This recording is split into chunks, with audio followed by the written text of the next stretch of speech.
Irreverent, entertaining, cool. You're listening to LA Talk Radio.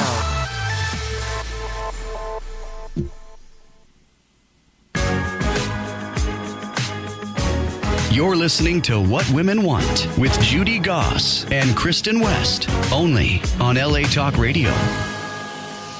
Hello, everyone, and welcome to What Women Want Talk Radio. Thank you for joining us for our show tonight, Mental Health in Fashion. I'm broadcasting from New York, and my co-host, Kristin West, is covering the West Coast in our studio at LA Talk Radio. Hi, Kristin. Hi, Judy. How are you today? It is almost like we can see each other, right? It is. I'm waving from my beautiful view over here. I love that, but you don't have the Instagram Live this time, so we have to get on that next week. We do. That was fantastic. So, our show, What Women Want, has reached over 1 million downloads. We're very proud of the fact that since we first hit the airways. And between latalkradio.com's archives, iTunes, Google Play, YouTube, and, of course, all over social media, you can find us everywhere. So listen to those replays. Subscribe to us on YouTube. And we're taking sponsors for our show also for the next few months. So email us for a complete deck through our website, whatwomenwantradio.com, after the show. Speaking of sponsors, Design and Print Resource is our sponsor for this segment of What Women Want. As always, she's so supportive, Gloria Strayer. And everyone buys printing in some form at some point. So the company you can trust for great service is Design and Print Resource. Gloria Strayer is a founder and owner, and she's in Anaheim, California, and has been there in the print industry for 40 years. Her services also include warehousing and distribution. So give them a call at 714-687-9200 or go to dnpresource.com. Now, last week we touched on the topic of anxiety and with Kate Spade and her suicide and what we can do to help, how we can be more aware of all this. And I decided to continue the conversation onto mental health in fashion because I've been a part of a couple of talks now with Tyron Barrington, who's our guest coming on the show shortly. And, he is just a legend in the industry and knows the perspectives from the models and from designers and casting directors and producers. And it's just so rampant within the industry. And Kristin, when I work with Tyron and talk to him about topics like this, all of his stories and life experiences come out. And I really do feel like it just makes us more aware and makes us realize that maybe we just have to listen. It may be as simple as just listening sometimes to someone a little bit more. I think you're absolutely right. And I think people are not aware of how big this problem has become. There's actually been a 30% increase in suicide rates between 1999 and 2016. And actually, by the time that we end the show this evening, 3 people in the U.S. will have committed suicide. Well, they say, I saw in the Daily News that suicide is among the top 10 leading causes of death among middle-aged women. And more than 10,000 women take their lives each year. So you're right. It's just unbelievable, the stats. And I think it's even more unbelievable how it's growing in numbers. It's a public health crisis. And what people forget is that not a person takes their life and that is tragic. It also impacts their family and their friends and their businesses and the people they employ and their employers, whatever relationships that are significant to them that they had. So I'm glad that we're having this conversation tonight with someone like Tyron, who has seen people deal with these crises in their lives. That's right. So I can't wait to hear from him in just a couple of minutes. And I'm lucky enough this month to be hosting the TV show Behind the Gates last month. And it's going to be showing on AWE channel. It's the new Wealth channel. So now it's a Wealth and Entertainment. And my background originally comes from high fashion modeling. I was with Ford New York. And after that, I went to the publishing industry, became a magazine editor. And that led me to hosting and reporting regularly for Better TV, City Buzz, and and all the TV networks across the country, both regional and national. I'm a regular contributor on NBC and Fox, and I founded the company What Women Want Networking 7 years ago. We're hosting our second National Women's Conference, October 19th through the 21st at the Hyatt Regency in Atlanta, Georgia. And you all should join us, every single one of you listeners. I'm also a St. Martin's Press author and the mom of teenage twin girls. So if you want to meet me or Kristin, and my co-host, in person, or maybe you want to rub shoulders with, we just announced Amy Newmark, the CEO of Chicken Soup for the Soul, is our opening keynote for the conference. She's so inspiring and motivating, and it's all about professional meets personal development. And we're closing with Cecilia Lank, who's the CEO of Value Setters, and both of their companies, these powerful female CEOs, both their companies went public last year. So we're so honored to have us. And last year was our first conference, and women from 13 states and Canada attended. And Tyron Barrington, our guest actually, who's coming on, he was moderating a panel for us also. And we have speakers from all over the country, including David Baer, the newest motivational mindset sensation. And we have Women for One. Kelly McNellis is coming back. She's hosting a Truth Teller tour. She has a Truth Teller tour, and she's hosting one of the stops, in Atlanta. Catherine Marshall from Simple Fat Burn will be speaking, and a whole mix of celebrities, VIPs, and surprise guests too. So you may want to be a part of all of this. WhatWomenWantConf.com. The early bird tickets, there's only 48 hours left to get 25% off. So go to WhatWomenWantConf.com and join us. You will love it. And from New York and Atlanta all the way to Hollywood, Kristin, what is new with you? I had the best experience this weekend.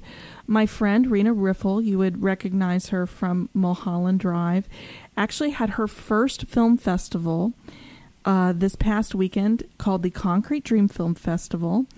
And she showcased avant-garde, experimental, and art house film. And filmmakers from all over the world came to support and show their work, and I had the opportunity to meet one of my cinematic heroes, Philippe Mora, who directed Mad Dog Morgan and Brother, Can You Spare a Dime? It was really an amazing opportunity to meet a really renowned filmmaker, and Philippe gave out the Philippe Mora Award for avant-garde filmmaking, and so I got to meet him, and he has a tremendously wonderful sense of humor. He's also an artist, and it was just an amazing weekend. I got to MC their award ceremony and also moderate their Q&As. And you're so good at that. At our conference, it was so fun to have you on stage because you're just, you contribute so much to the conversation, which, especially with this topic too this evening, we've talked about it a few times. And, it's just when people like you have something to say, your background, your experience, all rolled up into one. And also the fact that you're emceeing at an avant-garde, what is it called? Avant-garde Film Festival? It's called the Concrete Dream Film Festival. And Concrete Dreams Festival, avant-garde film festival. Yeah. And it's like the whole movie and film industry is opening up into such creative niches, right? It's true, and I think people are inspired by the revamp of Twin Peaks, and people are taking risks with narrative that they have never been able to really take before, especially on television. That's exciting people, and then of course, August is just around the corner, so I'll be at Action on Film in Las Vegas in August.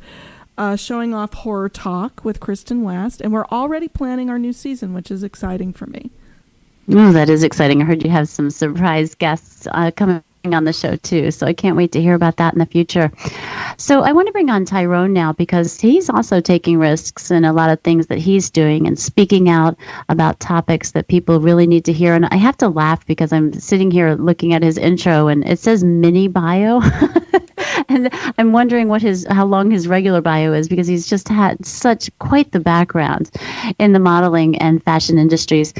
He was a former top model agent and is now a fashion producer and casting director for clients such as Avon, Revlon, Levi's, Target, L'Oreal, Laura Mercier, to name a few. He's worked with celebrities such as Kylie Jenner, Vanessa Hudgens, Lucy Hale, Ashley Green, Lauren Conrad, the list here goes on and on. Tyson Beckford, Matthew Fox Cariotis. Oh my gosh.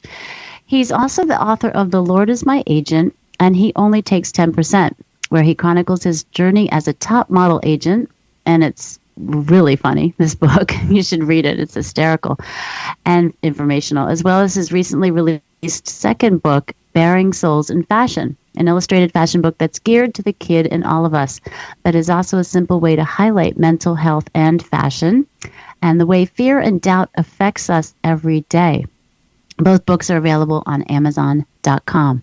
So as a former model agent, he was instrumental in bringing awareness to female genital mutilation with model Waris Deary, I hope I'm saying that right, whom he introduced to the United Nations, which culminated with her becoming an ambassador on female genital mutilation. He also introduced to the UN former Miss Universe, Wendy Fitzwilliam, to the United Nations in order to bring awareness to abandoned kids with AIDS.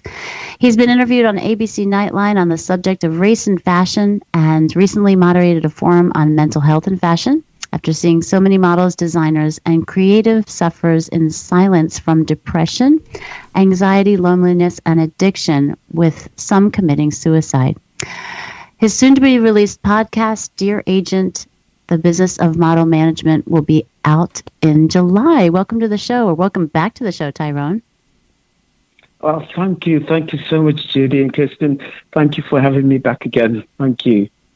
Well, you're welcome. And, you've done so much in the fashion industry.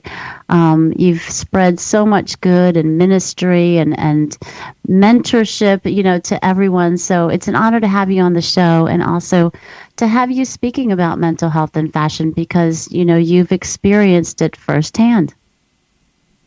Yes, thank you once again for having me on the show. And yes, I've actually experienced it firsthand with the models, some of the models I've worked with, not me personally, but the models I've worked with, I've seen, and not only the models, but some of the people I've worked with, we've just basically seen how fear, doubt, and the pressure of being important, and trying to look the way we think everyone wants us to look or be, has affected so many of the people I've worked with. And we've seen so many of them who have committed suicide and or have gone just totally into hibernation. It's a word I use for those people we don't see anymore. Quite a number of them who are suffering from depression, anxiety, and loneliness, and they're doing it, suffering in silence, not reaching out to anyone. Mm-hmm. So yes, I've seen that firsthand. And we've spoken about how, it's ironic in the modeling industry where you wear a smile and glamorous clothing and all of the places that you go to, and you really do have to put on a face, and there's so much going on behind that smile. Sometimes I know that the chef that recently committed suicide, I keep reading that people that knew him had no idea, what was going on inside his mind. And, I'm sure all of these people that you've dealt with also were the same way until you really got to know them, or perhaps even listened, that extra minute or two. That makes a difference, right? Totally. And just to give a quick example, there was the story I've shared before about Waris, the young lady that you highlight that we took to the UN about female genital mutilation. She was suffering every month in silence, and what she was doing, she was self-medicating because where she would drink, because being circumcised as a child, being held down, tied down, and this old lady using a rusty razor to cut her, and then they stitched her back up, and each month she would have a horrible time, during the menstrual cycle, and she would just literally drink to numb the pain. Mm-hmm. And, oh my gosh! Right, and so it was after it was a while I started realizing every month it got worse, and people were making fun of it, saying, "Oh, she's just a drunk." And I thought, you know what, I've got to, spend some time, talk to her and find out what's the underlying problem. And that's how we found out. She was able to share with me and tell me what had happened. And that was a shocker for me because I'd never heard anything like that before. So, when we share the stories that we're going through, the things that we're going through with someone, it's important that we all listen. Right. It's important that we take the time to hear what they're saying, not be judgmental, but just take the time to listen, look them in the eye, and just be an ear to them. I think what you're speaking to is something very important, is that in our cultures, we have a tendency to associate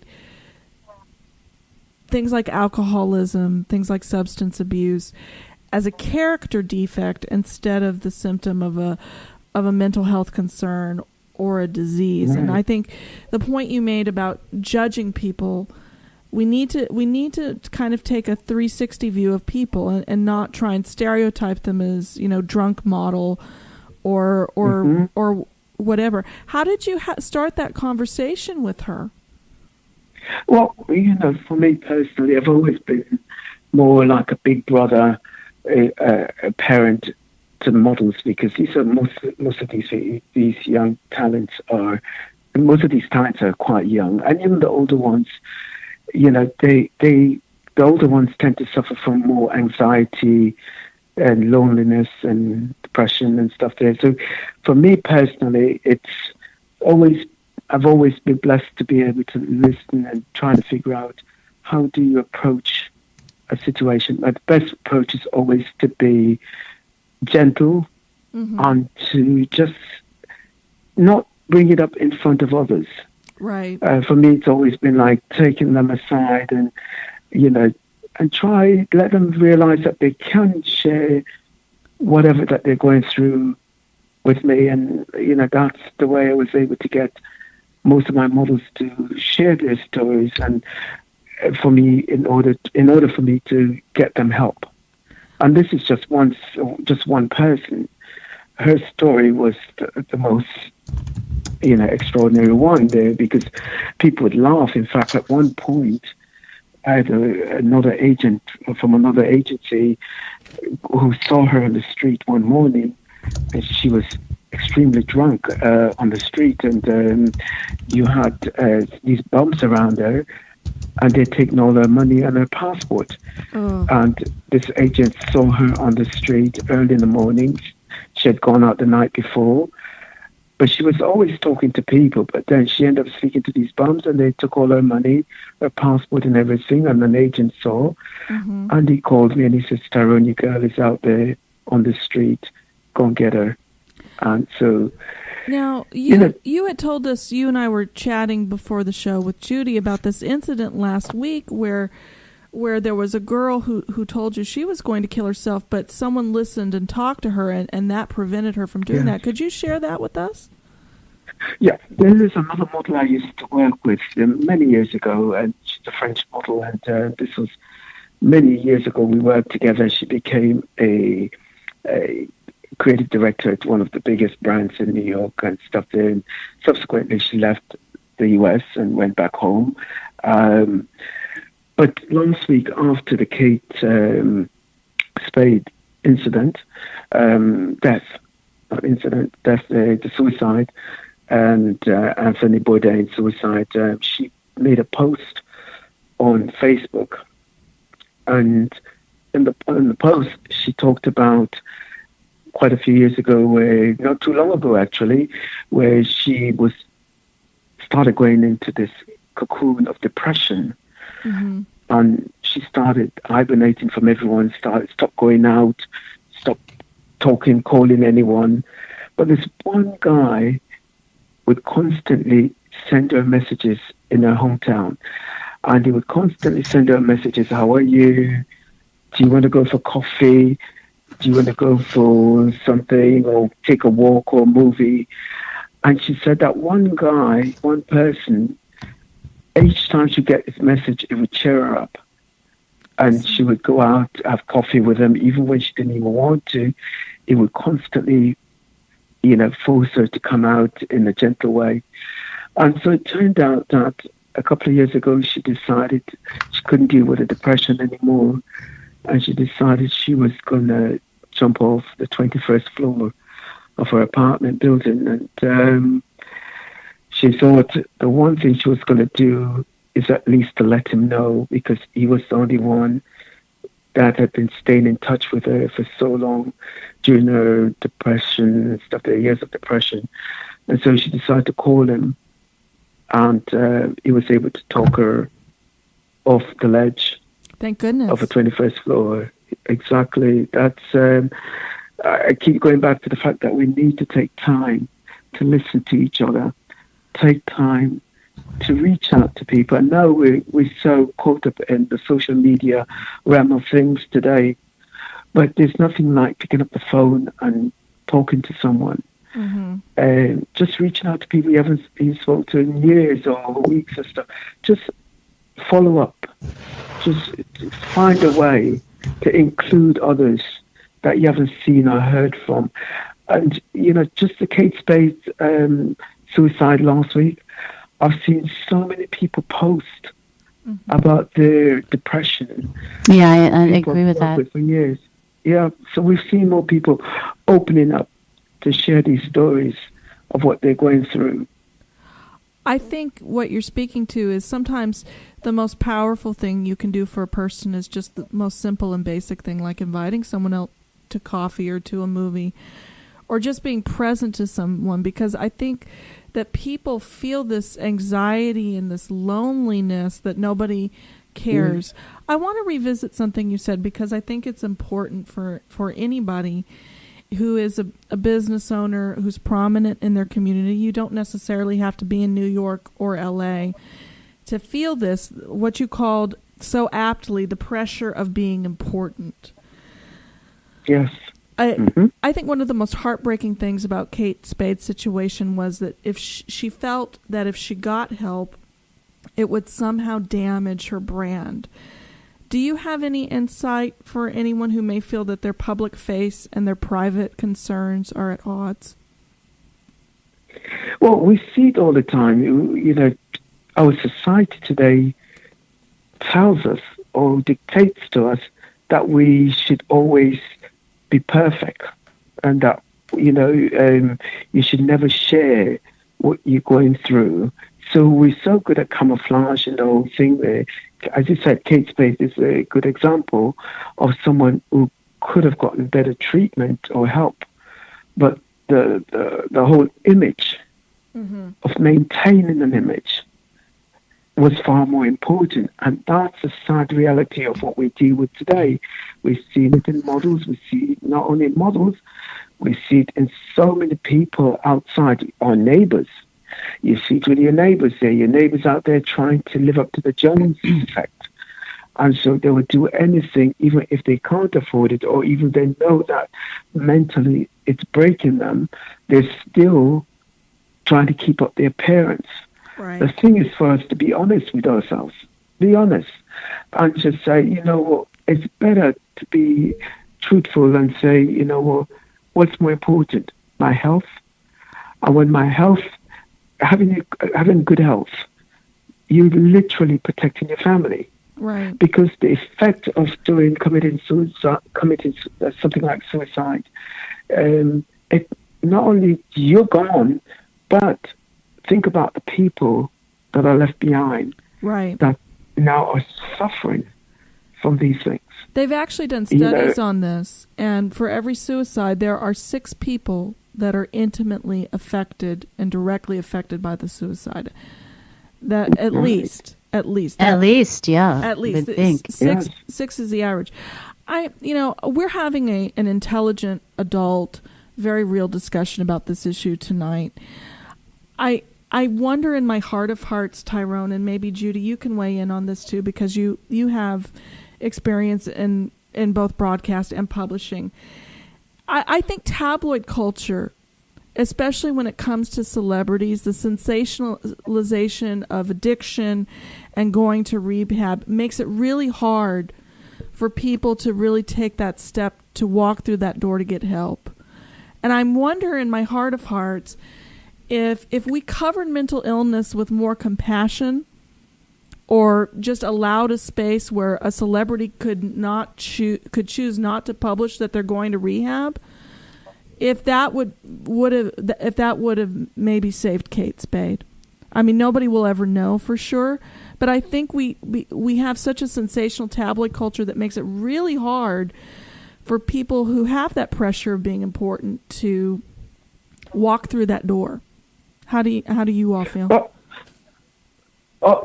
For me personally, I think people, if Kate weren't so afraid of the image factor, more people would have supported even the brand more if they knew, if they could identify and say, you know, I've gone through depression too. You should share their story. Right. And say, listen, you know what, I'm seeking help because... and I don't know her story. I don't know the reasons why, so I don't want to speculate. But I think when we're honest with people tend to want to support us more. I went through that. I definitely went through that. Yeah, I was actually talking about it on a show before this that I was on, Araya Magari's show. She has a wonderful Facebook Live show called Success Talk. And she was saying, you know, what's one of your tips to, you know, becoming successful and all that? And I said, well, the first thing I would say that, you know, you need to be authentic with yourself and with the public. And, you know, for many years, even through recession. So we went through a recession where, you know, half the world went through bankruptcy, and I went through it as well. But as I was building my company and branding myself and going out into the public and on TV and all that, I was hiding it because I was so ashamed of it for so many years. And not until I started talking about it, I think it was a couple of coaches that I knew, friends of mine, you know, found out about it and said, you know, why aren't you telling people this? And the first time I told it, I'll never forget, I was at one of my networking events for my company, and the women, about 3 women came up to me afterwards and they said, we're so happy that you told us what you're going through because, you know, we see you as so successful and we're just so excited that, you know, someone like you's been through stuff like that, you know, and that actually was the point where my business started turning around and my brand and everything else about me. And it didn't fall into place right away because I just started telling, you know, my story. But since I wasn't hiding it anymore and I was actually resonating with people much more. And it's like none of us are perfect, right? None of us have the perfect life. You look at me, I'm tall, skinny, you know, I've got this great career. Yeah, but you know, I go through stuff too. So it's just all a matter, like Tyron, you said, of really, you know, voicing this and letting people know about it and we can all learn from it. Now, Kristin, you're a bit younger, so you're growing up in a more digital, you know, age. And I'm wondering if there's a chance if this is, you know, going to become a generation that will open up more because they have more platforms available to them. Do you think that's possible? I think it's possible. I think there's a push-pull in culture right now. You know, I call the sort of culture that we're living in the Instagramification of culture, where everything is or seemingly picture perfect. And you see a lot of that sort of people projecting this perfect image that nobody can attain. Oh my gosh, I get the most likes and comments when I don't have makeup and I look like shit. Right, exactly. You know, and I'm like, guys, you know, this was easy to do, but it's not easy to post sometimes. But on the flip side, I think people are longing for something real. I think that's, you know, authentic. And I think that's part of where the body positive movement that I'm very invested in comes out of as well. Is that people, I think, are starting to pivot towards the real and the unphotoshopped and the unfiltered and being more compassionate towards themselves. And you see that with people also, this idea of self-care is more important, you know, caring for yourself, really taking the time. I wanted to ask you, Tyron, because you're truly a world citizen. You work in all of the major fashion capitals. Do you think that this level of of mental health crisis. Do Americans experience this differently than Europeans from what you've observed? I think mental health is worldwide. I'm glad you asked that question. I also live in France also. I live partly in Paris and the US. And I know in Paris there is a problem in that they have a high rate of, people take a lot of antidepressants, medications and stuff like that. So France does have that problem. But one of the differences that we find is that in other places, people tend to be a bit more, I want to put it in the right context. Here we place more emphasis on what we have, the wealth, what we can project out there and how we look and everything like that. That doesn't say that doesn't mean that doesn't happen there also in Europe or other places, but it's less. There's a less degree of, you've got to be the perfect. Here we're taught you've got to look extremely perfect. We've got to have the right car, the right house, the right this, right that. And it puts a lot of pressure on people. So you find the pressure because you're trying to keep up with everybody else. And it's breaking us down even more, which is what's causing anxiety. In my opinion, it's causing a lot of anxiety because you're trying to keep up and you get something and then there's something else somebody else comes out with and you have to get it. And you have to get it for the kids. You've got to get it for that. And it becomes such a problem. While in France, the kids are seen as totally different. There's a research or something that came out that says France has some of the most well-adjusted kids in the world.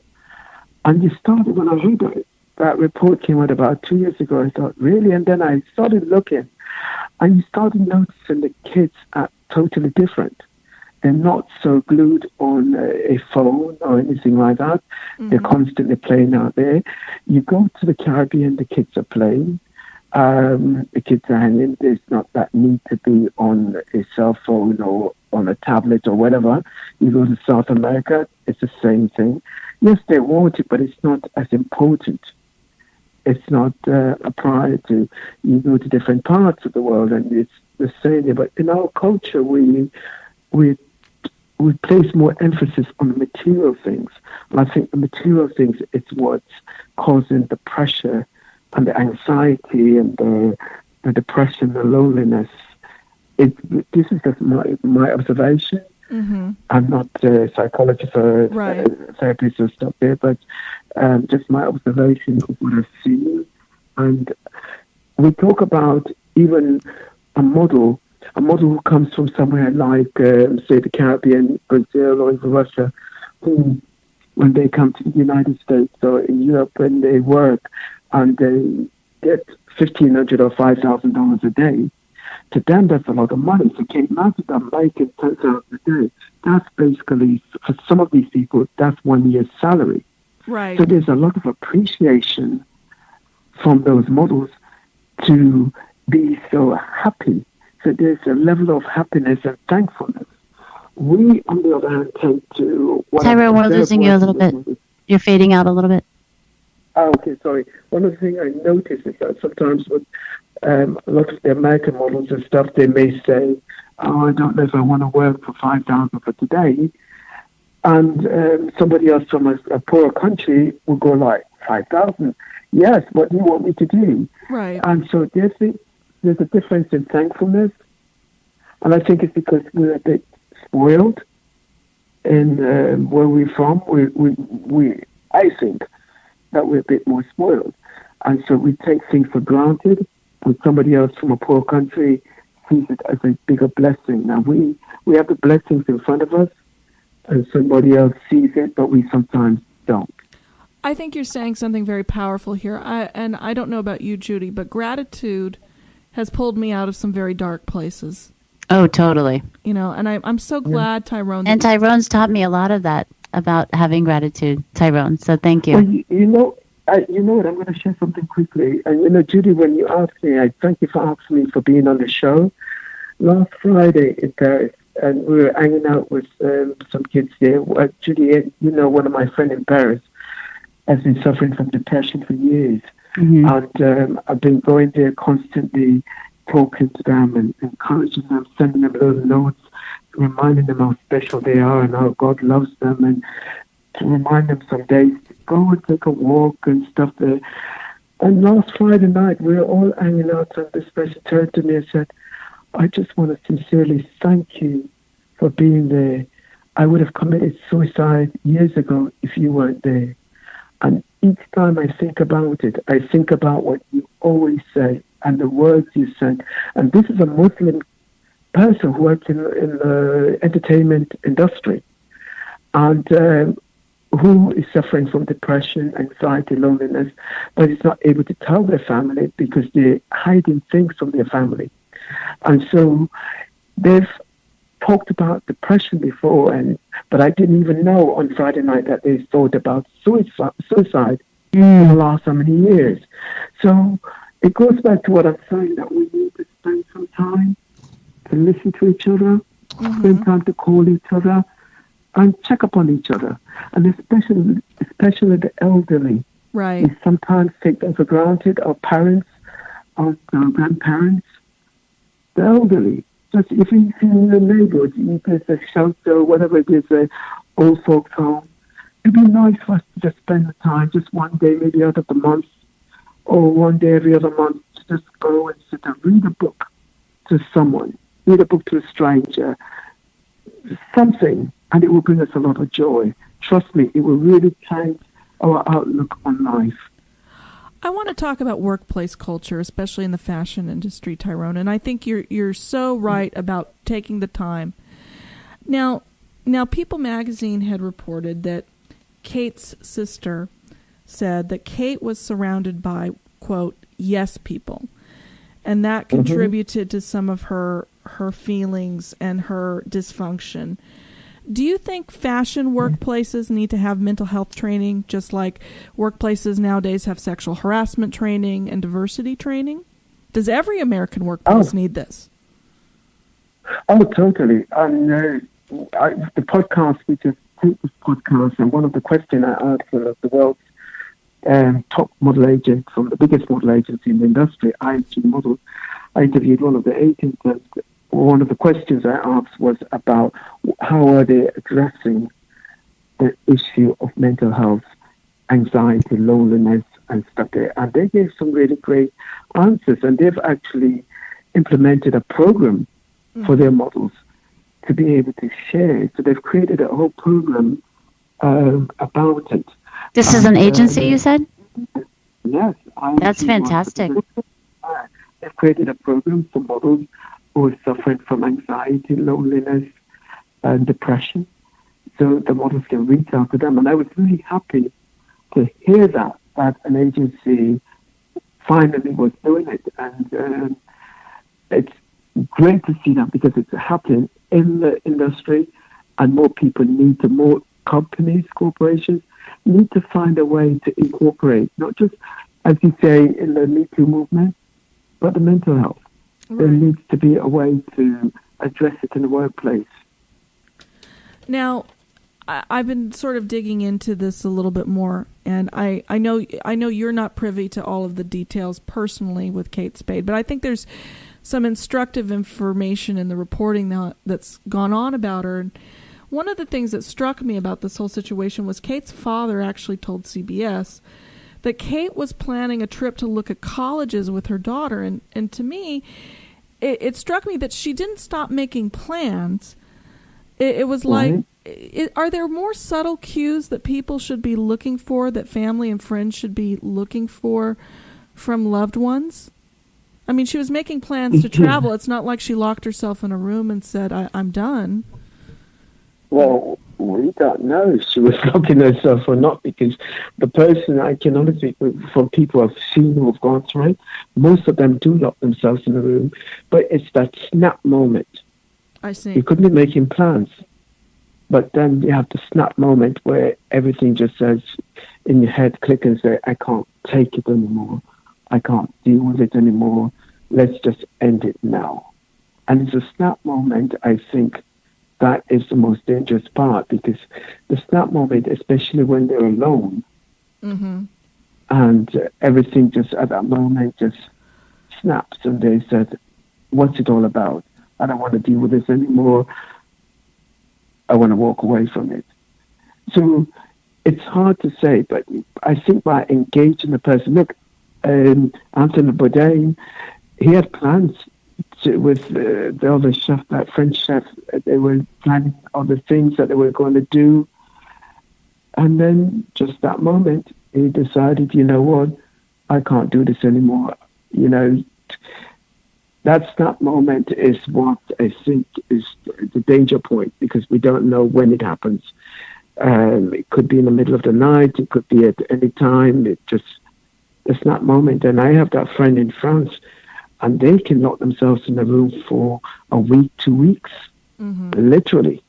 And how do you deal with something like that? I mean, you know, you can listen to them and give them advice, you know, until your face turns blue, but they, from what I understand, just don't want to hear that, or do they really, and they're just acting like they don't, or do you, I mean, only because I know you dealt with this for so many years and seen so many cases of it. I mean, what do we do? Like, what can we do besides listen? Listen, maintain eye contact when you're talking to them, offer a calming presence by inviting them to share their feelings.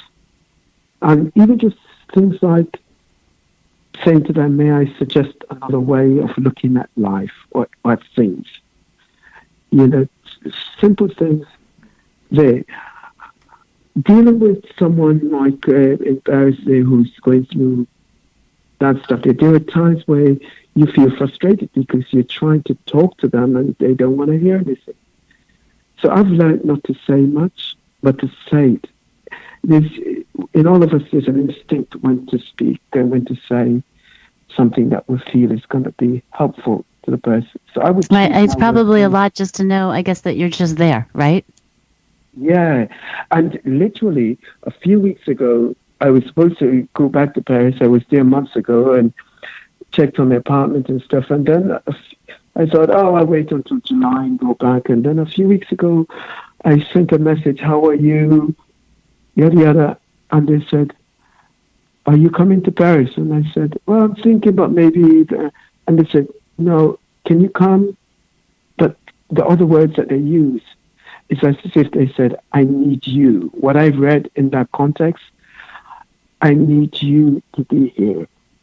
And then I picked up the phone and called, and they said, everyone thinks I'm strong, but I'm fragile.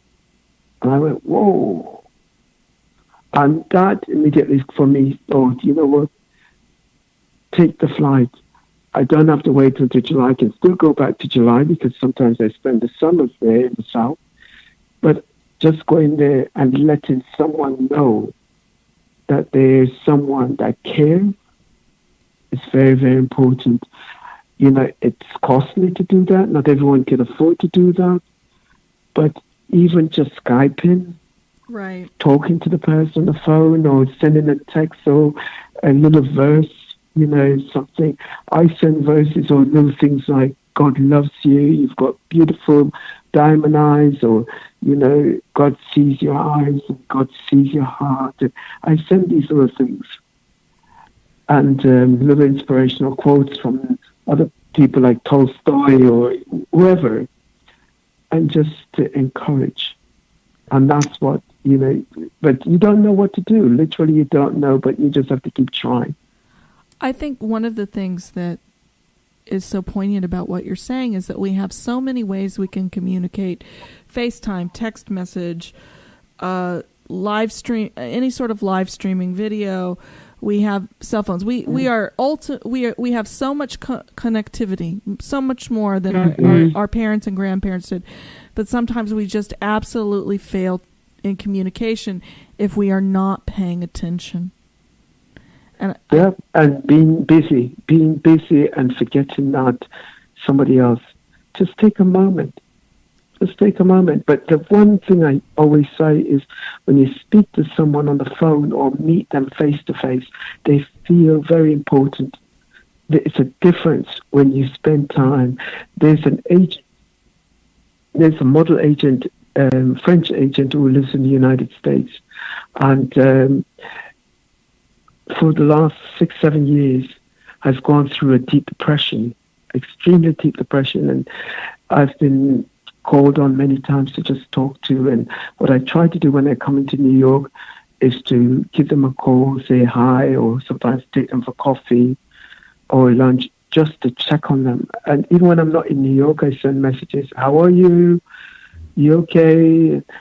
Are you taking your medicines? Are you trying to exercise? Are you trying to do something? Go take a walk in the park.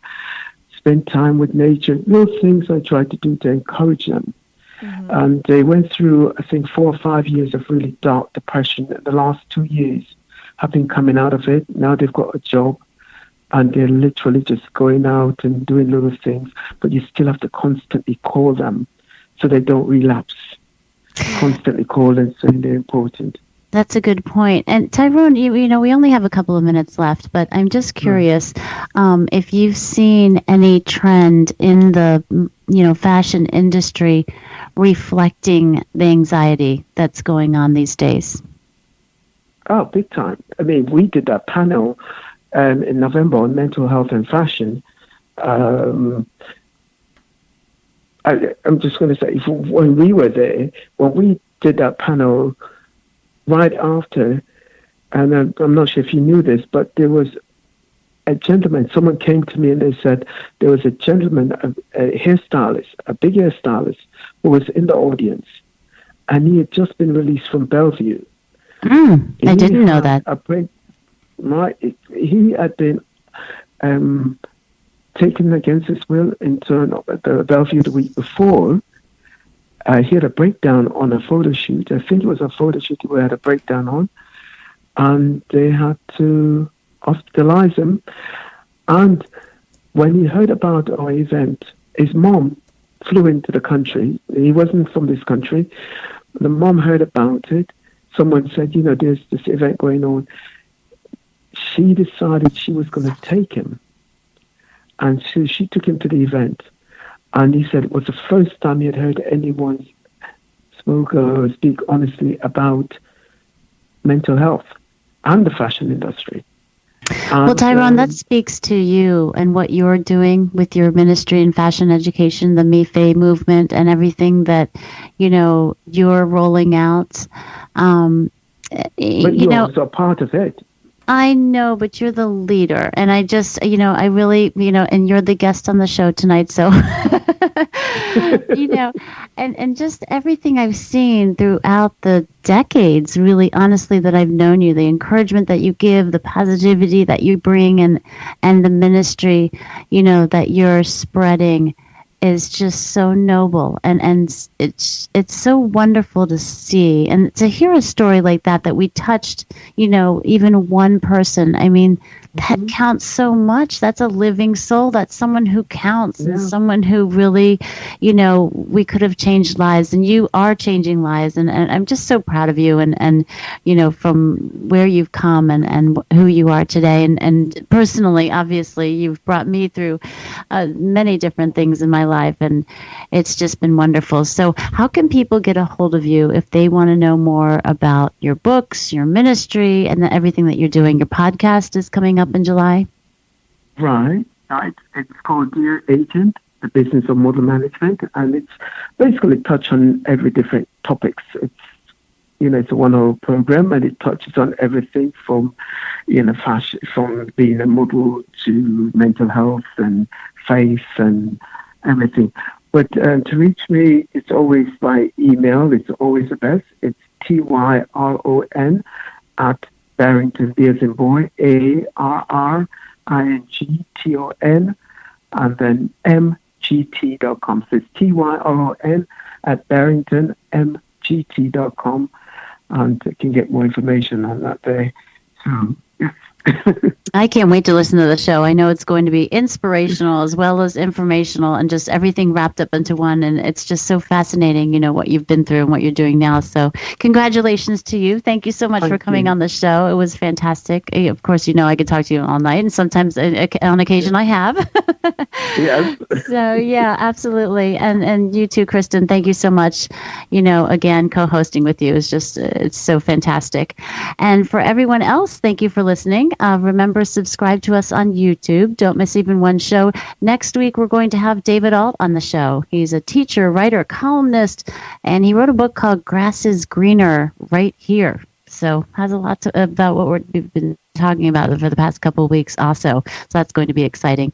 Go to What Women Want Radio for more information and for replays, and we'll see you next week. Good night.